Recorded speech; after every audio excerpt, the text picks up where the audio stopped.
आपने बताया था कि अगहन शुक्ल दशमी को श्री हनुमान जी महाराज चले हैं, एकादशी को रुके हैं और द्वादशी को पारण करके किशोरी जी का दर्शन करके फिर राम जी के पास आए।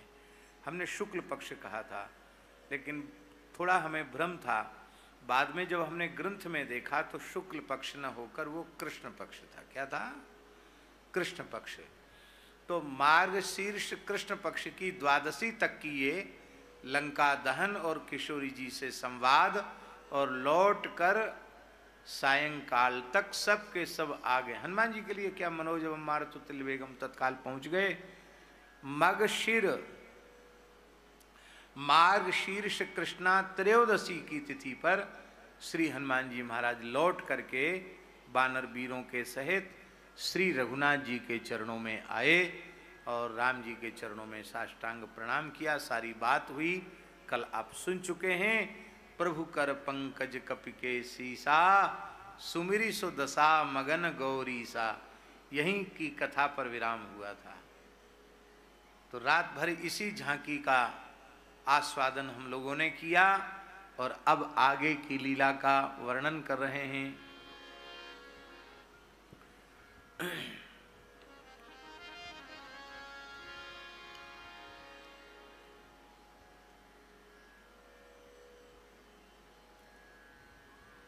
वहां निशाचर रही सशंका, जबते जारी गयो कपि लंका। सशंका इसलिए हो गए कि पहले सब झूठी झूठी बातें कही जाती थी। अरे बहुत अच्छा हुआ, ये सब जो है कुछ नया भोजन चाहिए राक्षसों को, तो ये बंदर भालू आएंगे तो थोड़ा सा इनके मुंह का स्वाद थोड़ा बदल जाएगा और ये तो सब यहाँ के राक्षसों के भोजन बन जाएंगे। लेकिन जब एक बंदर ने ही लंका में आग लगा दी तो चर्चा चल गई, भैया एक आयो राम जी को सेवक बाने तो ये काम कर दियो, और जब कोटान कोट बंदर आवेंगे तब हमारो कहा होई वो। पूरी लंका में भय का वातावरण हो गया। और उस समय इस जो भी कहीं घटना घटती है, चर्चा होती है, तो उसका प्रभाव सबके ऊपर होता है। अब पहलगांव में जो आतंक की घटना घटी थी, हमने देखा उस समय के कितने संत ऐसे थे जो भजन छोड़ के कुछ नहीं जानते। कहीं न कहीं से तो कान में उनके भी बात आती कि नहीं, ऐसी घटना देश में घट गई, आती कि नहीं। और चर्चाएं चलती हैं तो कुछ न कुछ चित्त पर प्रभाव भी होता है। बड़ी प्रसन्नता की खबर यह है कि कल वे तीनों आतंकी भारतवर्ष की सेना के द्वारा सर्वथा समाप्त कर दिए गए। और जो वक्तव्य गृह मंत्री ने, रक्षा मंत्री ने, प्रधानमंत्री ने दिया है, उसकी जितनी प्रशंसा की जाए उतनी कम है। और देश के ही लोगों ने जितना देशद्रोह का काम अपने ऊटपटांग प्रश्न और तर्क रख करके किया है, वो भी एक बड़े दुर्भाग्य की बात है। भारतवर्ष की प्रजा को, जनता को अब तो आंख उनकी खोलनी चाहिए, कान खोलने चाहिए, और ऐसे लोग जिनका असली स्वरूप सबके सामने आ गया, अब उन लोगों को यदि वे अपना मत देते हैं तो निश्चित ही वो भारतवर्ष के प्रति अपराध कर रहे हैं, भारत माता के प्रति अपराध कर रहे हैं। तो हम ये बात इसलिए प्रसंगवश आ गई, इस तरह की बातें हम प्रायः बोलते नहीं हैं, पर प्रसंगवश इसलिए आ गई कि पूरी लंका में अहर्निश भजन करने वाले तो विभीषण जी ही हैं।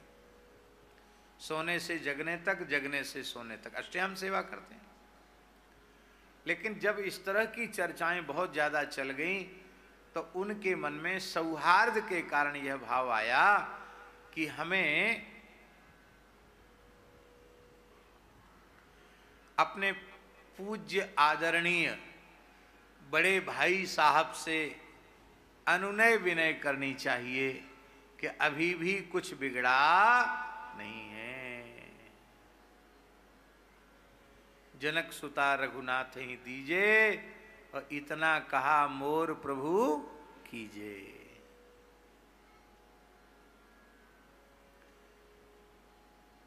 यद्यपि एक सिद्धांत है, नापृष्टः कस्यचिद ब्रूयात न चान्यायेन पृच्छतः, बिना पूछे कभी किसी को कुछ मत बताओ।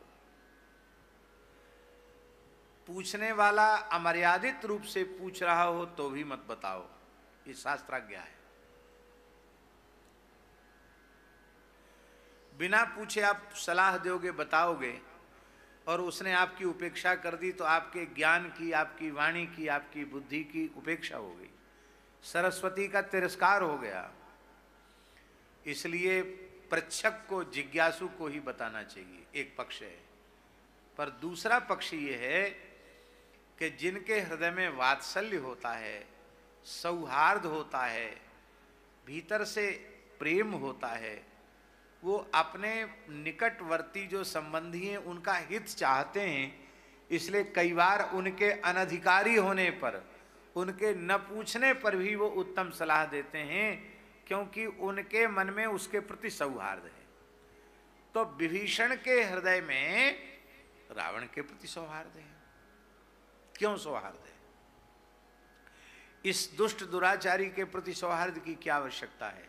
अरे भाई, संत का लक्षण है तितिक्षवः कारुणिका सुहृदः सर्वदेहिनां अजात शत्रवः शांताः साधवः साधुभूषणाः। तो सुहृदः सर्वदेहिनां, संत तो प्राणी मात्र के हितैषी होते हैं, फिर बड़ा भाई तो है ही है।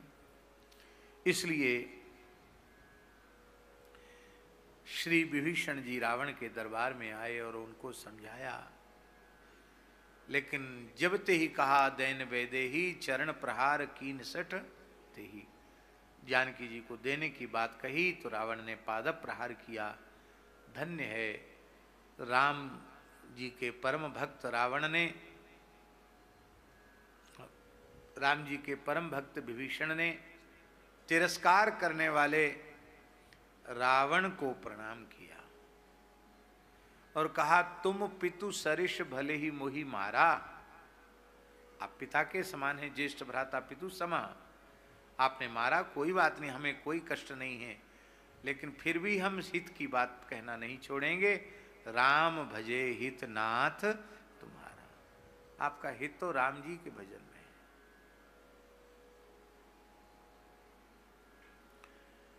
बोले, हमें तेरी सलाह की आवश्यकता नहीं है, और लात मार कर निकाल दिया। गोस्वामी जी कहते, रावण जवहीं विभीषण त्यागा भयउ विभव बिन तवहीं अभाग। जवहीं और तवहीं माने भक्त विभीषण के तिरस्कार के अव्यवहित उत्तर क्षण में रावण भाग्यहीन हो गया, वैभव से रहित हो गया, जबकि सब कुछ उसके पास है। इसका तात्पर्य क्या है? इसका तात्पर्य है कि इतने बड़े बड़े भयंकर अपराध करने के बाद भी रावण की सुख समृद्धि बनी हुई थी।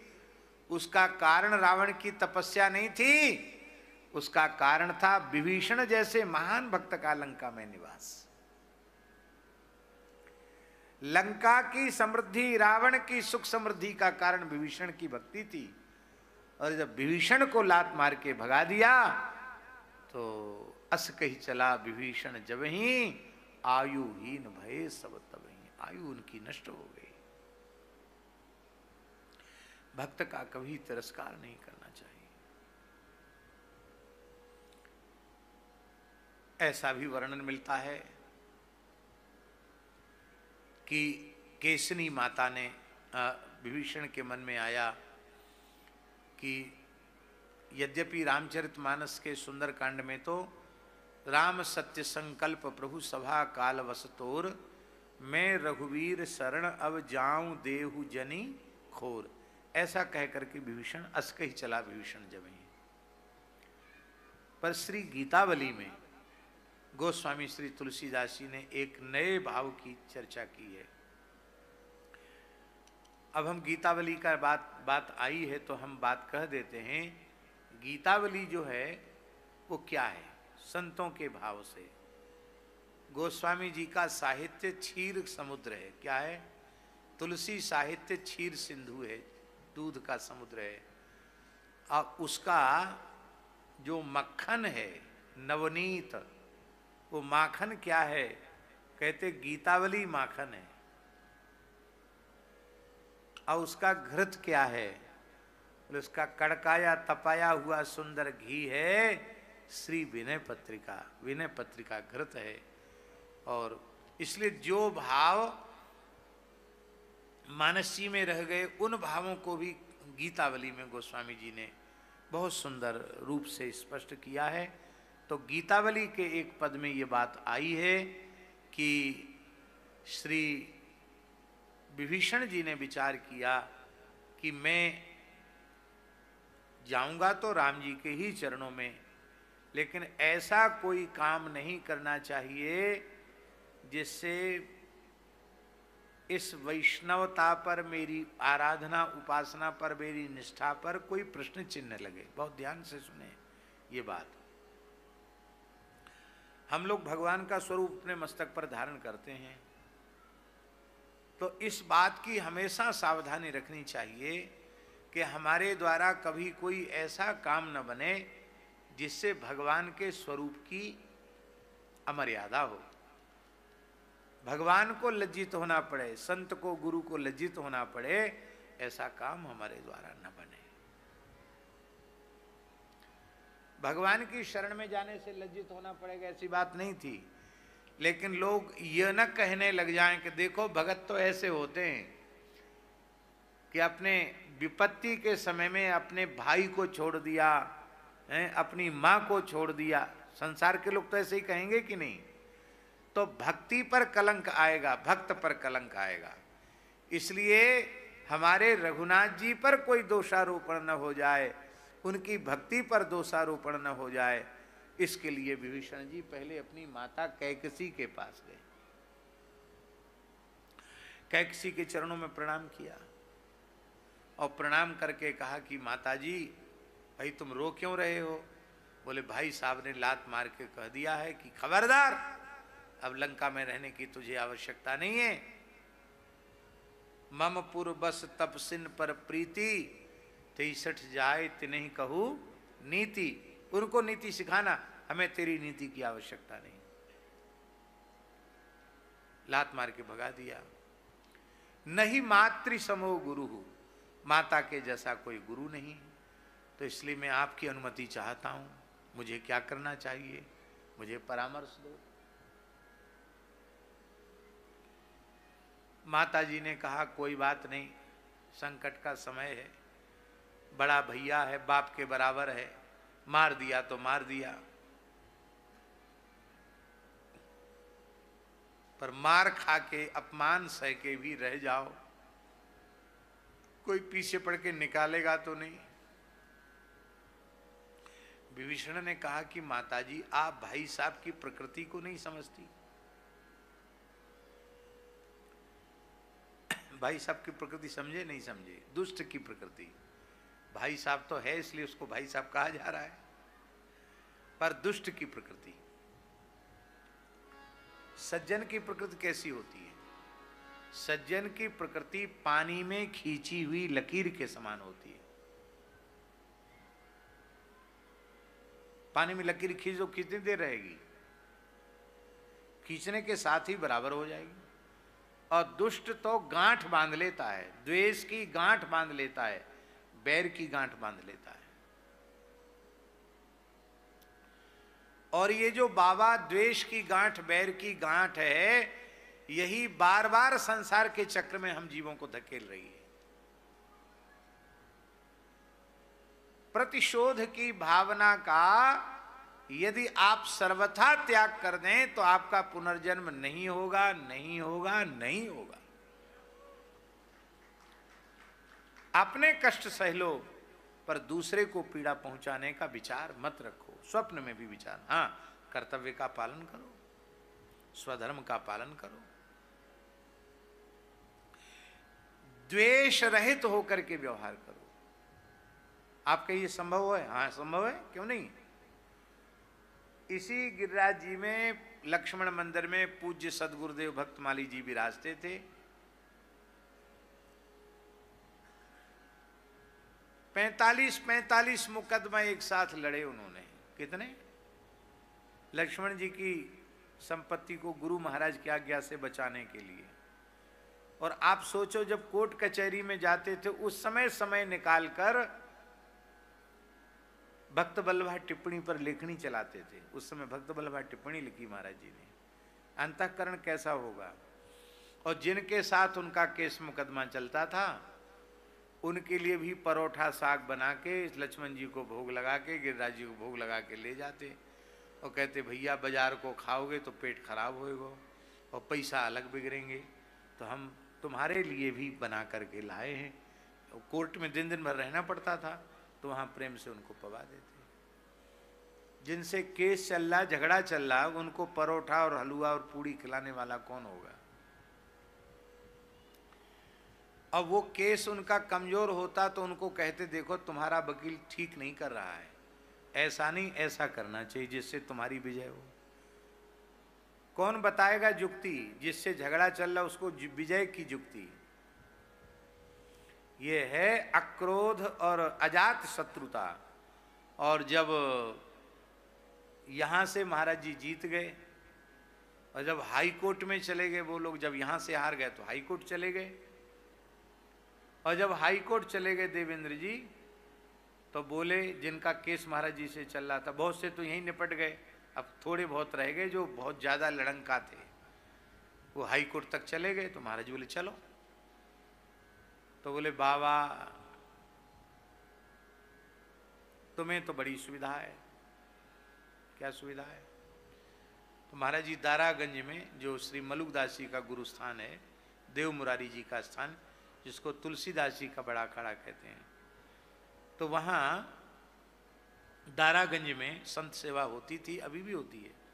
तो दारागंज प्रयाग में महाराज जी रुक जाते थे, वहीं संत का स्थान है, द्वाराचार्य पीठ है, अग्र जी की परंपरा से ही वही पीठ निकला है। वहाँ महाराज जी बाबा तुम्हें तो मुफ्त में रहवे को मिल जाए और खाएवे को मिल जाए, खाली किराया खर्च होए और हमें खाएवे के पैसा लगे और हमें होटल धर्मशाला में रुकना पड़े पैसा लगे, तो हम कहाँ थे, इतना समय अलग खर्च हुए हमारा। तो महाराज जी बोले देखो भैया बात ये है कि तुम भी मुफ्त में सब हो सकती है व्यवस्था। कैसे? कहते प्रयाग मुंडनम श्रेया, प्रयाग में मूड मुड़ाने की बड़ी महिमा, बद रह जाओ और जिस संप्रदाय का तिलक तुम्हें बढ़िया लगे सोई लगा लो। ब्रजवासिन के घर में तो चारों संप्रदाय गिरवी रखे हैं, जो चाहो सो तिलक लगा लो और तिलक लगा लो। चार संप्रदाय में जो तिलक तुम्हें अच्छो लगे लगा लो, कपड़ा हम दे देंगे, हमारे संग रहो आसन लगाए के, ये मत कहियो हम गृहस्थी हैं। बोलो वृंदावन बिहारी। तो जिनके साथ केस चलता उनको अपने साथ आसन लगवाकर और फिर वहां कोर्ट में जाके जरा होती है। एक कोई कपोल कल्पित बातें नहीं है, सत्य बातें हैं जो प्रत्यक्ष घटनाएं घटी और सब में विजयी हुए।